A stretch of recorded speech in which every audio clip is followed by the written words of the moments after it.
On today's show, the LA Clippers are on the winning streak again, or on a winning streak again, with a big win over the New York Knicks. And who stepped up? Well, if it wasn't Nico Batum having his best game of the season alongside some great stuff from James, Kawhi, and Zoo. Going to be talking about it all on today's Locked On Clippers.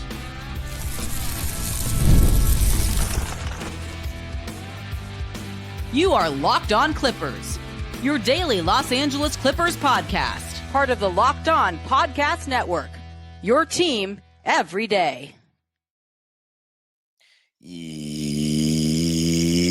Yes, sir. You were locking in with the Clips. Thank you for making Locked On Clippers the first listen of your day, your team every day. I'm your host, Darian Vaziri, born and raised in LA, been a Clipper fan for 20 years, been covering the team on my own YouTube channel, Dime Dropper, for 5, and Locked On Clippers right here for 3. You can follow wherever you get your podcasts, and of course, subscribe on YouTube and hit the notification bell. Also, your favorite podcast now has a newsletter. That's right, the Locked On Clippers newsletter, written by yours truly. One stop for ultimate team and league coverage delivered right to your inbox. Just sign up for free now at lockedondaily.com. And this episode is brought to you by FanDuel, America's #1 sports book. Visit FanDuel.com and get in on the college hoops action because it is March, baby. All right, in this one, the Clippers are back on a winning streak for the first time since the 3-game winning streak we had at home. Well, one of the games was on the road. It was Utah, Memphis at home, and then we beat Utah on the road. That led us into the All-Star break. So first pair of wins back-to-back since the All-Star break. And I'm going to talk about Nico Batum and why it was his best performance of the season. A little bit of James Harden, 2 straight really good games. And then Kawhi watch. Let's begin with Nico. I don't mean to toot my own horn, but who's been saying we need more Nico minutes? Not only did he start yet again, he got extended minutes because he was knocking down the 3. Like, here's the thing. Do we not believe in his 3-point shooting ability? Because if he played 34 minutes in this game, 34 minutes. I'm about to check right now if that's his highest of this season, and I guarantee you it is. And yes, I was right. It is.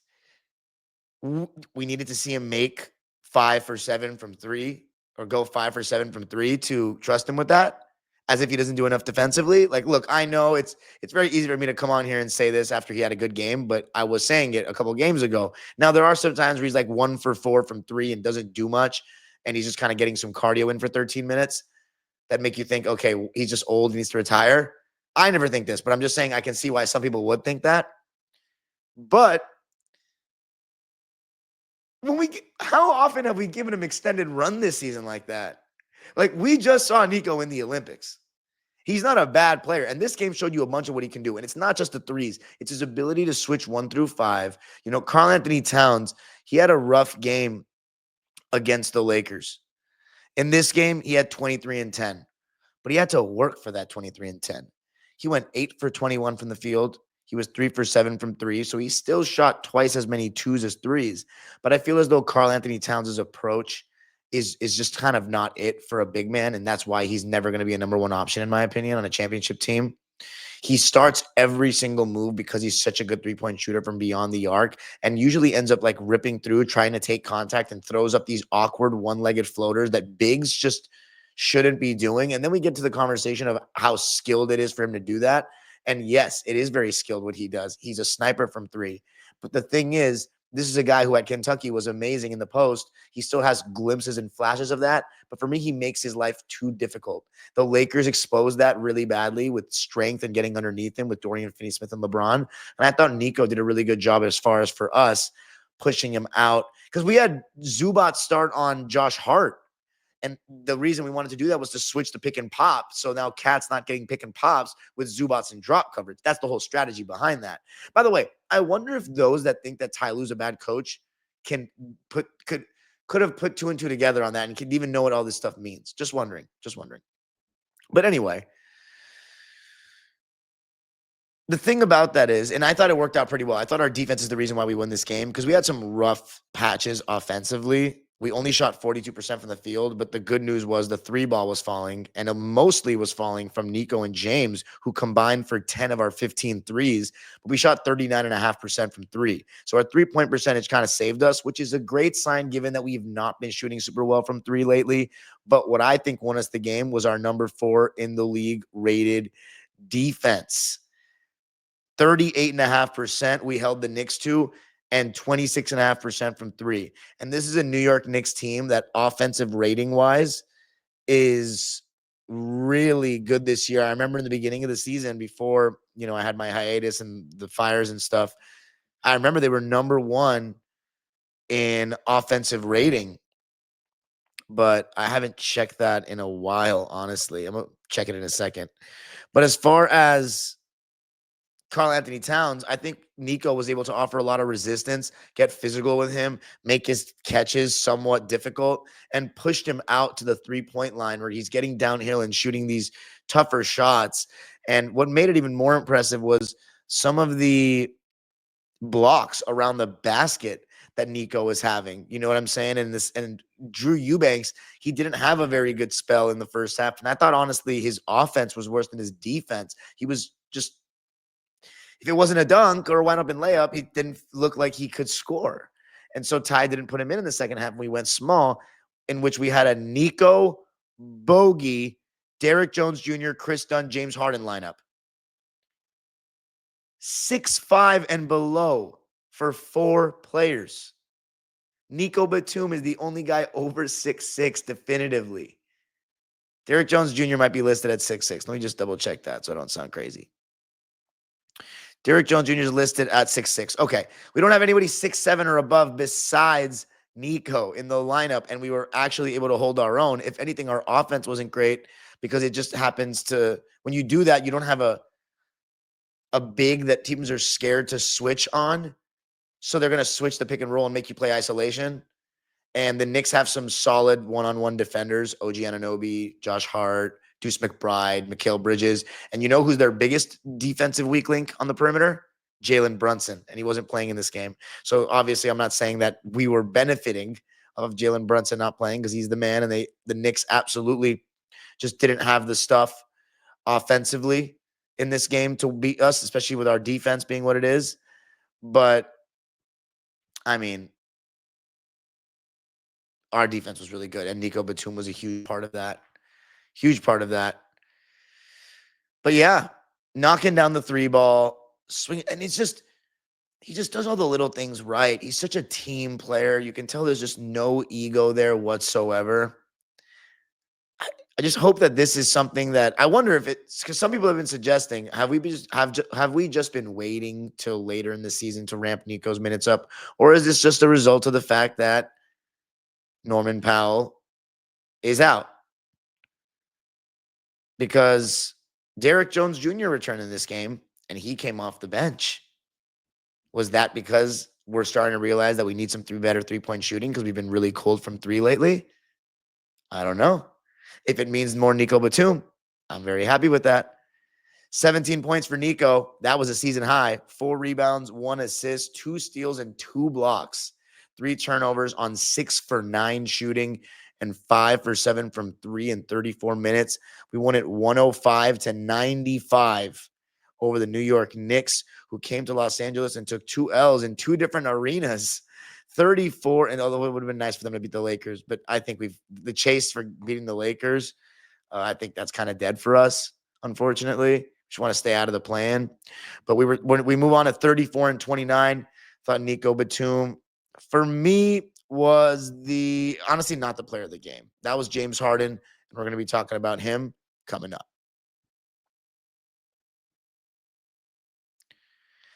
I got to tell you a little something about DoorDash.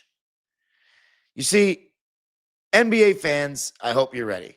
Thanks to Dash Pass, every time a player drops 50 or more in a game, like James Harden did the other day, and I'm telling you right now, I'm not even joking. I actually used the Dash Pass the promo code that I'm about to say, when James Harden scored 50 and when Steph Curry scored 50. Got me $10 off a nice breakfast and $10 off. I forget what else I got. Maybe it was Wingstop or something for the first time in a year. But it was worth it. It was awesome. It's simple. When a player scores 50 or more points during this season, Dash Pass members get 50% off an order, up to $10 off the next day from noon to midnight. Sign up for Dash Pass and be ready to save. When any player scores 50 or more in a game, Dash Pass members get 50% off an order the next day, up to $10 off. Just use promo code NBA50 from noon to midnight after a 50-point game on eligible orders at participating merchants. Must have an active Dash Pass account. Terms apply. Visit DoorDash to learn more. I might have to even use DoorDash right after I stop recording this show. I'm being dead serious. All right. So the Clippers getting 2 straight wins for the first time after the All-Star break, 105-95. Thought Nico Batum was awesome in his highest scoring game of the season and highest minute game of the season. Doing a great job as a small ball 5 and doing a decent job deterring Karl-Anthony Towns and making life more difficult for him. And without Jalen Brunson, it was just tougher for the Knicks to get good shots. So, yeah. Now, James Harden coming off a 50-point game, his highest scoring game since the 2019 calendar year. By the way, the Knicks are 5th in offensive rating. And of course, a big reason for that is Jalen Brunson. And if you're wondering where we are in offensive rating, well, we'd be 20th. So we're not the top half of the league in that. Of course, we've had Kawhi Leonard out for majority of the season. And of course, now Norman Powell's out as he's returned.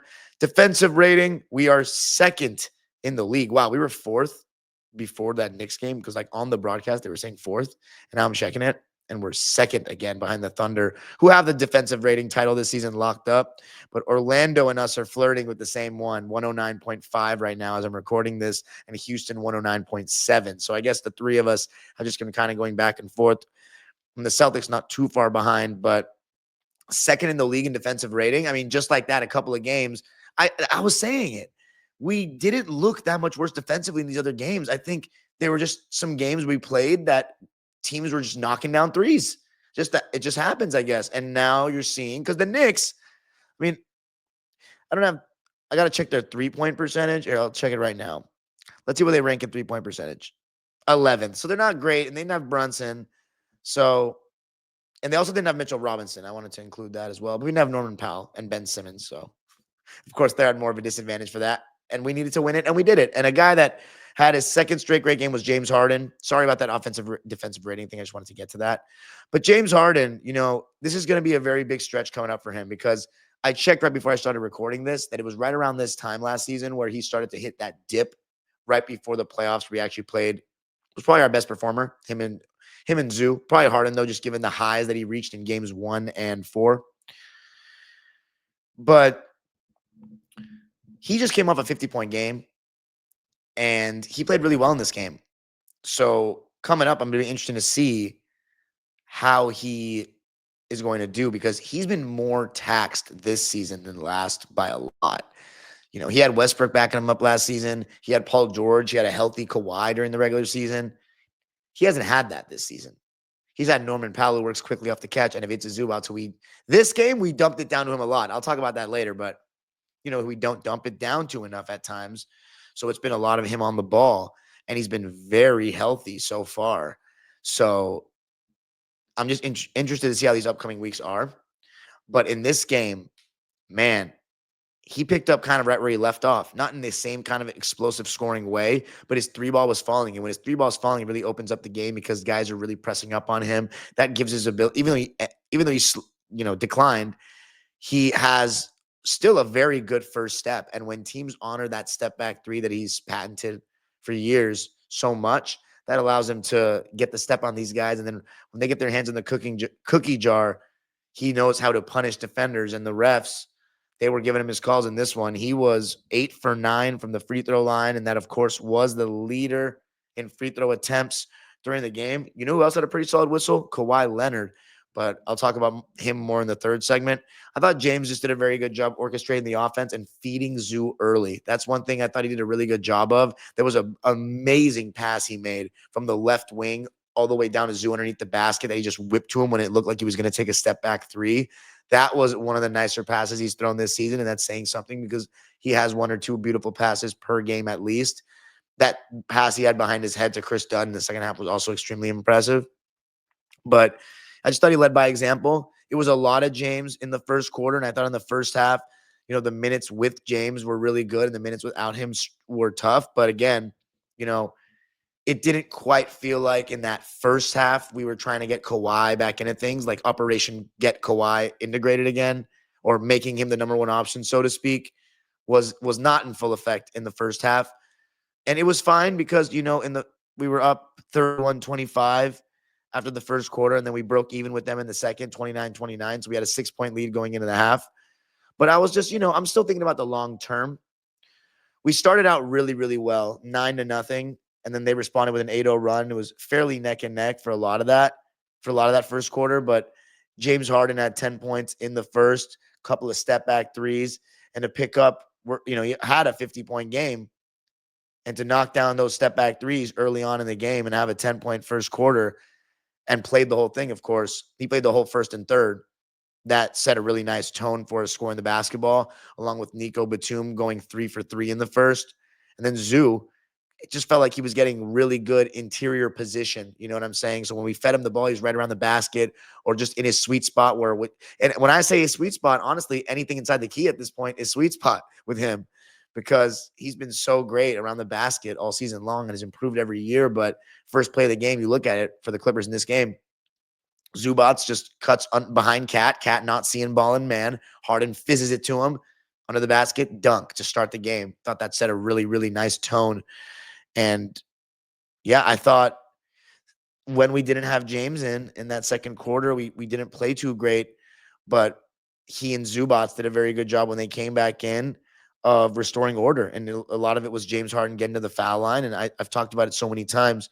James Harden is one of the only stars, I'd say, besides Chris Paul, but he gets an even better whistle than I think Chris got. But they both the only stars that get really nice whistles with the Clips because I don't think Kawhi gets a great one. Paul George, we knew, got a terrible one. And Blake Griffin, they would legit try to injure. So that wasn't great. But it's good to have that, a guy that can get to the line. I think Norman Powell as well, but he didn't make the All-Star team, and Lou Williams as well. But again, All-Star caliber guys. James Harden in the first half had 19 points and 6 assists, and he was 4 for 8 from 3. So he was really, really good. At halftime, we had 11 three-pointers as a team. We were 11 for 20, and 8 of those were from Nico and James Harden. So I thought in the first half, them being able to hit the three ball was really, really big for us to having that 6-point lead. And then I thought we did a better job of trying to get Kawhi the ball in the second half. James Harden played the whole third quarter. And as I said, when we went to that small ball lineup, it was a lot of isolation against tough defenders, and it was difficult for him. But overall, I thought James did a really good job leading us across the finish line. He was my player of the game with 27 points to go along with 3 rebounds, 7 assists, and some decent moments defensively one-on-one. Had that nice time block on OG Anunoby, and I believe drew an offensive foul. 2 blocks for James, 4 turnovers on. He actually didn't shoot well, which again, it's one of those games where he's doing a lot of other good things that you don't really notice that he's shooting poorly. 7 for 20, 5 for 12 from 3. I think that was mostly in the second half and during that third quarter where he cooled down a little bit. And my favorite shot, though, of his in the game was when he was going to come off from right to left for the dribble handoff that he always comes off with Zoo, but he flared back the other way to the right wing. Zoo fed him the ball, catch and shoot. You don't really see that much from James, moving without the ball, instinct. Like that's something like, you see guys like Steph do. And I used to see that back in OKC in the early Houston days, but not nearly as much since he became like the on-ball god that he's become. But I love seeing that, honestly, because it just allows someone else to initiate that. And then, he gets to work quickly off the catch, not spend as much energy on the ball. And it's tough for defenses to guard because James is a good shooter. You know what I mean? So, I like to see that.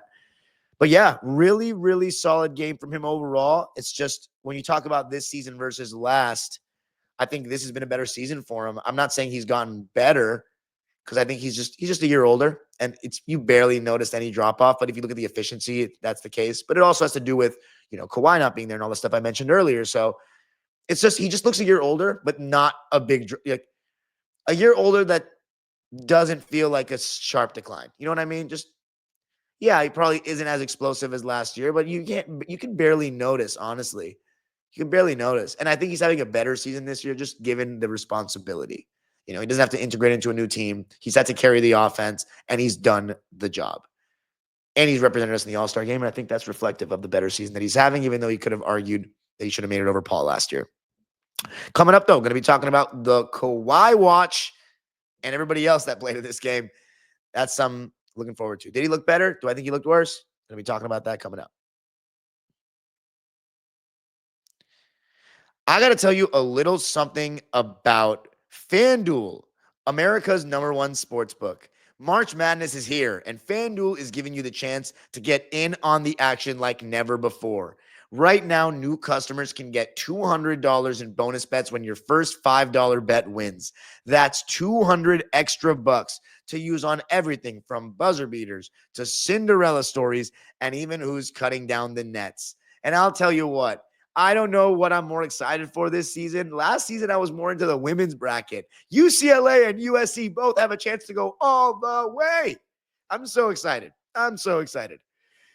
Visit FanDuel.com and get in on the college hoops action all tournament long. It's March Madness, baby. FanDuel.com. All right, Clippers winning this one 105-95 over the New York Knicks, one of the best teams in the league with a 40-23 record. Of course, no Jalen Brunson, no Mitchell Robinson. For us, no Norman Powell, no Ben Simmons. Clippers winning this, going 21-10 at home now. We've got 10 more home games. If you're wondering if I was at this game, I was not. I was coaching my rec quarterfinal playoff game for my 13 to 15-year-olds in what would have been the Palisades Recreation Center, but now we were playing in the bubble. And we got the dub, thankfully, so I didn't miss the game for nothing. And it was so funny. One of the kids that I coach in club that I was playing against or coaching against, he was at the game. He's a Knicks fan. He's from New York. Parents from New York. He was at the game watching his Knicks take an L to my Clippers, and he didn't come to his game. And he was the #1 pick on his team. Oh, gotta love that. So I am so I won't be at the game on Sunday either because we have the championship. We did win the semifinals on Saturday. Now we're in the championship of the bubble. If we win, it's cubic zirconia, but I'll take it, and it's a great moment with the kids, and hopefully we get it done. But anyway, Kawhi Leonard. How about Kawhi? As I mentioned in the first half, he was only 3 for 7. It felt like he was just kind of doing cardio out there offensively. Defensively, you're not going to see teams try to go at him. So, we're switching 1 through 4, zoo and drop. That's what we do. I thought we were mixing it up a lot to start the game matchup-wise. Some possessions, Kawhi would be guarding Deuce McBride. And I'm talking about before any screens are set. Deuce McBride or Mikal Bridges or not Josh Hart, though. Zoo was on Hart or Cat. So a lot of different things, but I thought Kawhi's off-ball awareness defensively was very good throughout the game, better than other games. And he got his hands on the ball a couple of times. That's reflected in his 2 steals. So I thought his alertness on that end of the floor was really solid. As far as how they defended us, they had OG Anunoby on James Harden. And again, he's one of the best defenders in the NBA to me. Josh Hart on Kawhi Leonard, also a very good defender. Cat on Zoo, and he was in drop coverage. Mikal Bridges on Nico Batum, and then Deuce McBride on Chris Dunn.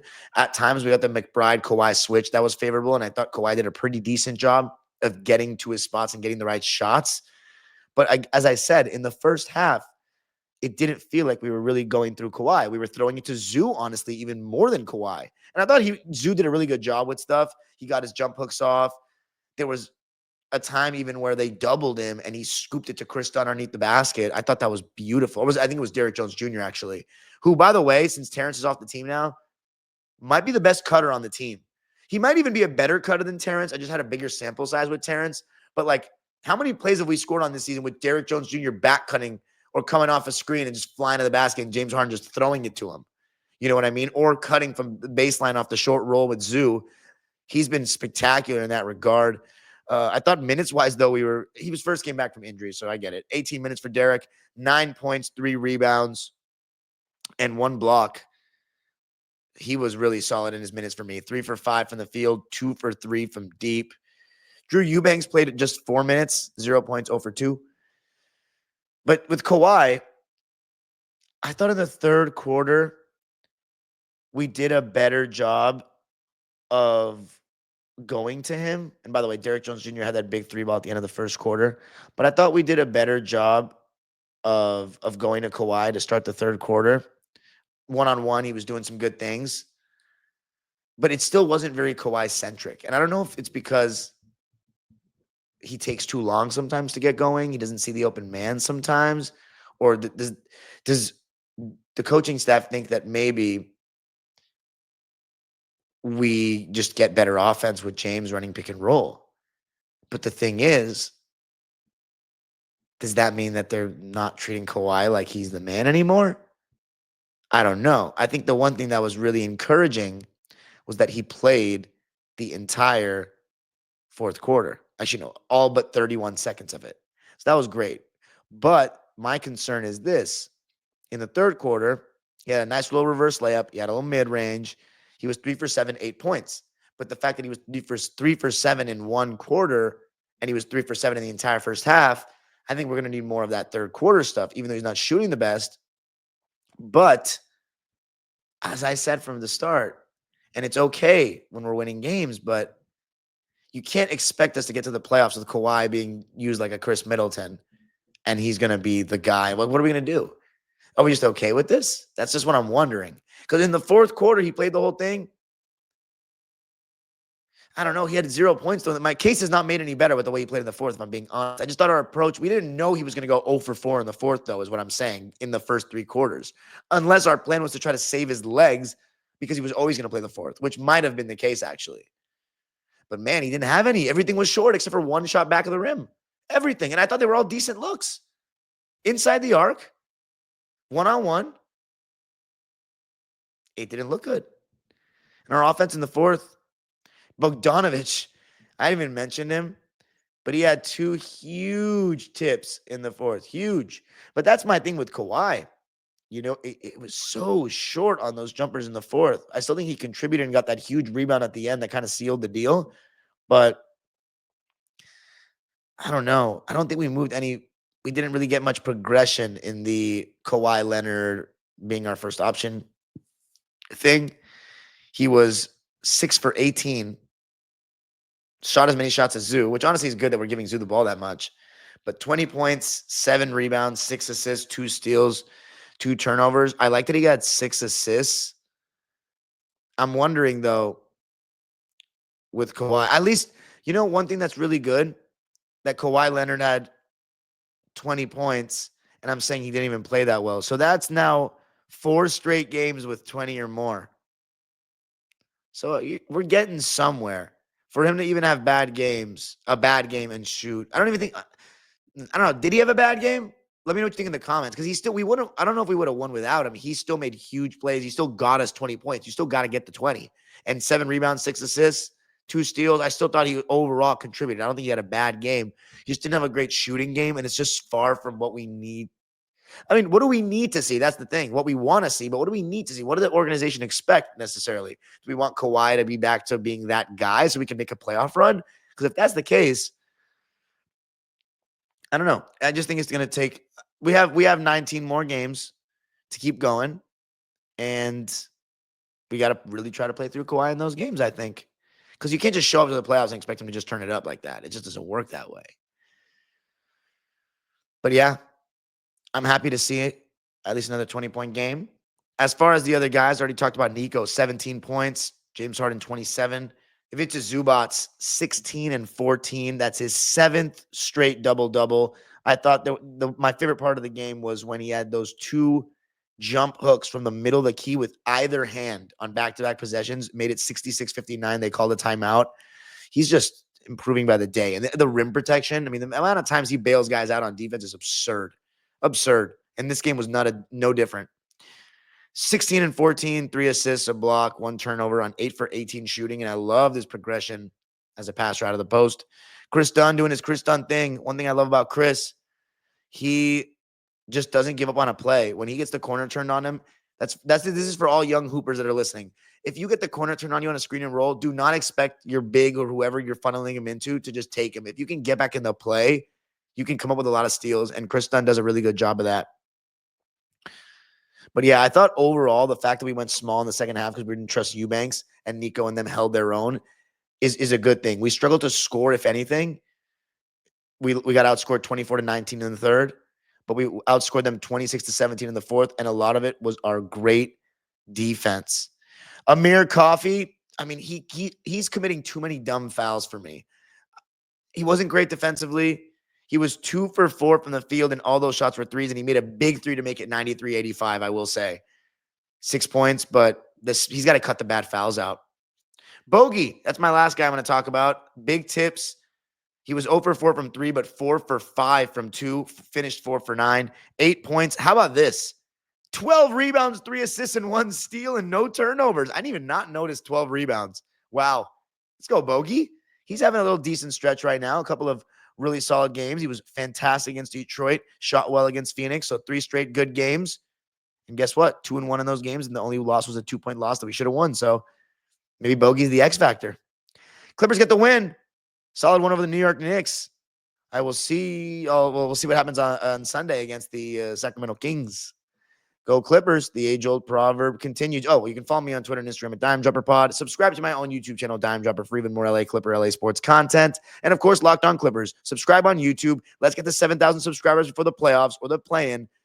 And you can listen wherever you get your podcast. And, of course, the Locked On Clippers daily newsletter at LockedOnDaily.com. The age-old proverb continues. Go Clippers.